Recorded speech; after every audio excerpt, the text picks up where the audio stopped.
Legjenda thot se brenda në shpellë nuk duhet të... Ka kocka. Pëse e lartë.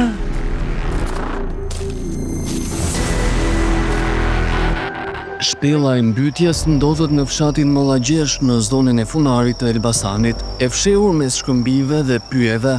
Kjo shpellë është formuar nga natyra për mijëra vjet. Brenda saj, temperatura mbetet pothuajse e pandryshueshme gjatë gjithë vitit dhe errësira është e plotë. Por ajo që e bën këtë shpellë të veçantë nuk është mosha e saj, është historia që njerëzit kanë zgjedhur t'i japin. Një histori për një dasmë, një mallkim dhe njerëzit që thuhet se u kthyen në gur. Hej, unë jam Roana. Dhe unë jam Lucy, dhe së bashku do të gjejmë mitet më interesante në të gjithë Ballkanin Perëndimor. Na ndiqni. Disa vende nuk të trembin me ato që shikon, por me ato që thuhet se ka ndodhur. Nëse kjo shpella nuk duron mallkime, unë nuk e di si do t'ja bëj, jam shumë në telashe, se unë mallkoj për çdo gjë, kur më prishet Wi-Fi, kur ngec në trafik, nuk e di se si do ta mbaj veten. Ne sot kemi ardhur në Funar të Elbasanit dhe do të eksplorojmë një nga legjendat më të frikshme të Shqipërisë.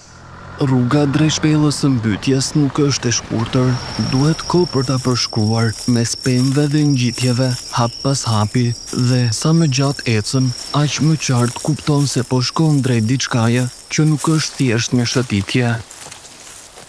Kjo është rruga për të shkuar në shpellën e mbytjes. Nuk kishte asnjë rrugë tjetër përveç kësaj. Në fakt ishte edhe një rrugë tjetër, por çunat na thanë që ishte më e vështirë, kështu që ne zgjodhëm më të lehtën. Shpresojmë të ketë qenë me vërtet më i lehtë. Po, aty nuk është mbytur njeri, se nuk është shpellë që mban ujë, është shpellë guri. Për banorët, emri nuk flet për vdekje, por për një histori që nuk harrohet. Legjenda thot që një grup krushish Pakalon disa dasmorë, krush që kishin qenë me marrë nusën. Afër shpellës i zë një shi. Dhe për të mbrojtur nga shiu, dasmorët futen brenda në shpellë.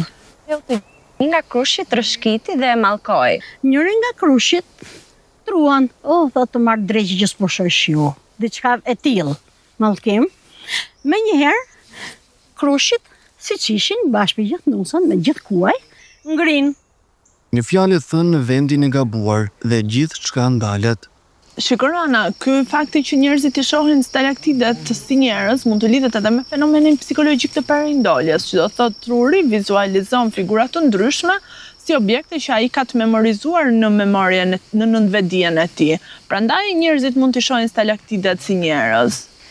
Ne nuk kemi një psikolog për ta vërtetuar këtë, por kemi shoqatën speleologjike shqiptare, të cilat na kanë ardhur për të na ndihmuar për të futur sa më sigurt në shpellë, sepse pa ndihmën e një profesionisti nuk mund ta bënim dot këtë. Mos e provoni në shtëpi. Që nga shumë ftohtë. Temperatura tu është 7 gradë. 7 gradë. Po. Brenda shpellës, koha punon ngadalë. Gurët rriten për mijëra vjet në heshtje.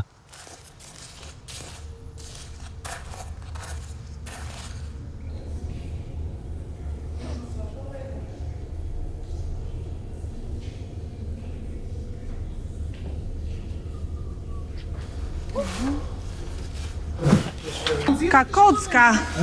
Nxirë kapi një të shikove. Mua, unë s'futem dot aty, më kapi kështu. Mos është më shkonja. Vedi. Alla propo. Sa të bëjmë? Ua, Kështu. Po sa kafshës jo. Është kafshë, vaktia. Jo çdo mister është njerëzor. sa të rrezikshme janë shpellat? Atëherë, shpellat dhe rrezikshmëri varet nga ambienti. Zakonisht kjo shpella që jemi tani nuk ka një rrezikshmëri të lartë. Për shembull, aty unë shikoj një stalaktit që është shkëputur. Sa herë mund të ndodhi për shembull siç kemi parë në filma? Atëherë të këputet një stalaktit dhe të na zër. Atëherë një stalaktit që të na zërë në poshtë është gati e pamundur. Gjë tjetër që nuk duhet bëjmë njerëzit në to shkrimet romantike që gjejmë shumë në shpellët që janë, si thonë, të lehta për të vizituar. Të jetën. Ua! Do të mëse përshëndrot më e lartë. Në qoftë se kjo s'është nusja, Unë nuk e di qa është. Është edhe me kachurrela. Pa më nusë, e shi me velo, ose? Shife. Edhe me xixha, i ka rënë dhe make-upi. Si thua Lucy? Nëse si ka rënë çik make-upi nga shiu. Aty ku legjenda dhe natyra takohen, Kështu që unë nuk shaj te kjo shpella, se kisha menduar të futesha më thellë mund çaja, kështu për ta provuar, po Ja ta testojmë nëse do rëshkacësh si krushko. ne nusen e pam, shpellën nuk e mallkuam dot, se ishte shumë e bukur dhe ishte një eksperiencë fantastike që të ishim këtu. Por ju mund vini ta provoni vetë nëse jeni kurioz për legjendën, por edhe nëse doni ta eksploroni si një atraksion natyror. Ka një mesazh shumë të bukur që asnjëherë njeriu nuk duhet të mallkojë. Ju këtu në fshat që e keni dëgjuar dhe keni jetuar shumë afër kësaj shpellës. Po. E keni provuar ndonjëherë të truani afër shpellës? Keni guxuar ndonjëherë? Nuk truan njeriu e brenda. Kushdo që shkon e din dhe nuk e përdor. Nuk e provon. Po, nuk e provon.